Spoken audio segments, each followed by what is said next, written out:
As you can see, we do have two cameras, the Canon R3 and the Blackmagic Pocket 6K Pro. The first thing that I noticed when I turn this camera on is how crazy fast the autofocus is, which actually made me realize that is why everyone is talking about we need autofocus on a Blackmagic camera, which will never happen anywhere. As you can see, we are now doing some conclusion, and I've tested both cameras side by side, and I can tell you which one is better. What's up, beautiful people? As you can see, we do have two cameras, the Canon R3 and the Blackmagic Pocket 6K Pro. If you know, I've been talking about the Pocket 6K Pro for a very long time, but I've been seeing this camera on my timeline. Honestly, I had to test this camera,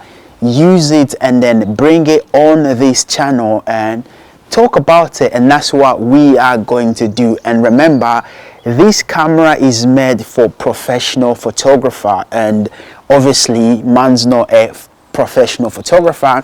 I am a cinematographer or videographer or DP, and we are going to talk about this camera. And I'm actually going to tell you a few things that I do like about the R3 from a DP perspective. And before we do that, come on, we must bring the Blackmagic Pocket 6K Pro, because I'm actually in love with this camera, from the image quality, the ergonomics and everything. And there's a few things that I've actually noticed with the Blackmagic Pocket 6K Pro that I'm used to that I could not get when I was actually using the Canon R3. Another thing that I do like about the Blackmagic Pocket 6K Pro is the RAW capability and all the flexibility that the RAW recording has to offer, such as all the compression that you can pick up from depending on what you like or what you want as a filmmaker. And of course, we cannot forget the internal ND filter, which I actually think that is this camera's unique selling point. Again, a 1500 nits screen, and of course the Super 35. Again, good dynamic range. Obviously you've got 6K, this is also 6K full frame, but we are going to come back on that just a second. And I actually like the full-size HDMI with the Blackmagic Pocket 6K Pro. I've actually done an in-depth review of the Blackmagic Pocket 6K Pro versus the Canon R3, where we shot using the same lens, the same model, same lighting, and in that video you actually be able to see more of an image quality comparison, again from a video perspective. There is so much to talk about the Blackmagic Pocket 6K Pro, but if you've been wondering how is the R3 from someone who's been using the Blackmagic Pocket 6K Pro, let's check what this camera has to offer. And honestly, I'm going to tell you a few things that I do like about this camera and a few things that I did not like, but you might like them, because listen, these are subjective. Obviously I like shooting manual and I'm not really like an autofocus guy, but the first thing I noticed when I picked this camera was how fast the autofocus was. Boys,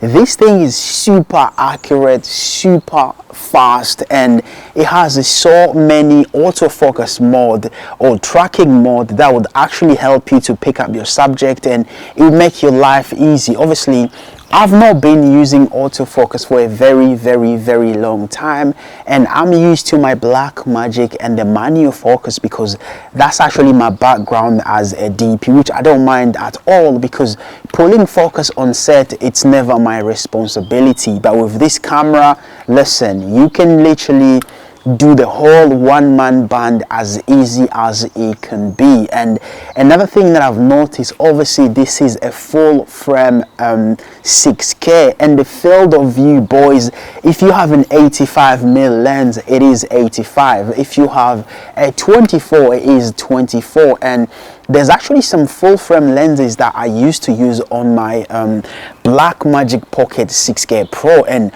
when I tested them on this camera, I was like, god damn, that is the field of view that I've been missing. But again, I don't really mind doing the calculation. And another thing that I actually noticed that I might not like or did not like, so this camera has dual card, and the way the dual card works is quite different to the Blackmagic Pocket 6K Pro or the 6K or any Blackmagic camera. So let's say you are shooting on this card, and once this card is full, the camera would stop and it does not switch to the second card automatically, which is quite annoying because you actually have to press the record button physically.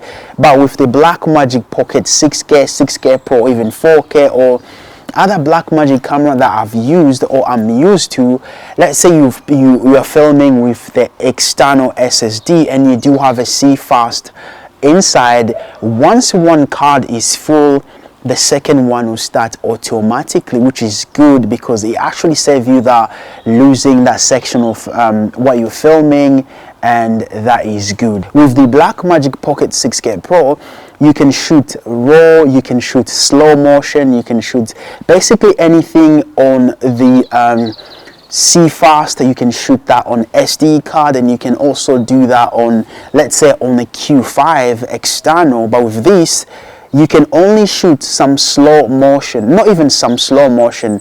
There's basically on the SD card, it's limited on things that you can do, but you can also shoot pictures on, and when it comes to like slow motion and some other raw, you cannot do that. And another thing is, when I was actually filming, I was looking for things such as focus peaking and the histogram and all those monitoring tools that help you, and I notice again this camera does not have those. That is because I actually come from the Blackmagic Pocket 6K Pro, where everything is just there, and I'm kind of expecting to see them on every camera, which was not the case with this. But if you're one-man band, if you shoot wedding, if you shoot event and you have a gimbal, this camera will be a perfect combination to you. Also, you don't really have to rig this camera as much as you do with the Blackmagic Pocket 6K Pro, because everything is just here, very compact, light, and the design is really good, and so many other functionality that you do have. If you ask me, the biggest thing that I feel like the Blackmagic Pocket 6K Pro has over this, it is the dynamic range. This one does not come close at all. So now guys, it is conclusion time. As you can see, I'm filming this on the Canon R3 with a 15mm, which is super wide, but it is in super 35 mode, and I do have the Blackmagic Pocket 6K Pro. And as I've been playing with this camera, and now I'm going to tell you which one that I like, and I'm going to tell you why. So if you are a photographer, someone who shoots more image than you do video, then the R3 is for you, because Canon have put everything that they can in that camera to help professional photographer get the best image quality. And when it comes to video, they just made it so it can record 6K, but there's so many other exposure tools that I'm used to on the Blackmagic Pocket 6K Pro that I was not be able to access because they are not in the Canon R3. And one of the reasons why I also like the Blackmagic Pocket 6K Pro more is because this camera gives you some of the exposure tools that I rely on when it comes to exposing my images, such as the zebra and the histogram and focus peaking, but the R3 doesn't. Because why? It's more of a photography camera than a video camera. When it comes to image quality, I prefer the Blackmagic Pocket 6K Pro, and I'll tell you why. Because obviously Blackmagic took all their time to design a sensor that is basically video. They focus more on giving filmmaker the best tools possible to help them exposing and basically anything. And so that reason, when you put them side by side, you'll actually notice that the Blackmagic has a more pleasing look. I don't want to say cinematic because that term is everywhere on YouTube, and obviously the Canon look more clean and sharp, and when you actually look at them side by side, you would see that the Blackmagic is way better in terms of just the way it look. Also, for someone who does video more than photography, the screen or the display on R3 is very small comparing to the Blackmagic Pocket 6K Pro, which I found that was quite exposing was very hard, and when he's outside in the sun, you get some reflection. With the R3, you do get a full frame 6K and autofocus. Those two are one of these camera unique selling points to me, but when it comes to everything else, the Blackmagic Pocket 6K Pro win. And the reason why I made this video, because the next one is actually going to be only comparing to the image quality and nothing else, so you guys will be able to look at them and judge them by yourself. So that is all for today, and thank you so much for watching. As mentioned, if you want to see both cameras side by side without talking about anything else, just image comparison, that video is coming out soon, so you guys will be able to see what I meant when I say the Pocket 6K Pro has a better image quality. So again, if you're new here, my name is Kashilembo, and on this channel we talk about filmmaking, gear review, unboxing, and helping you guys to improve your visual storytelling. And if that is something that you're into, make sure you hit that like, subscribe, and turn on that notification bell icon so you don't miss when I post a video like this. Stay tuned.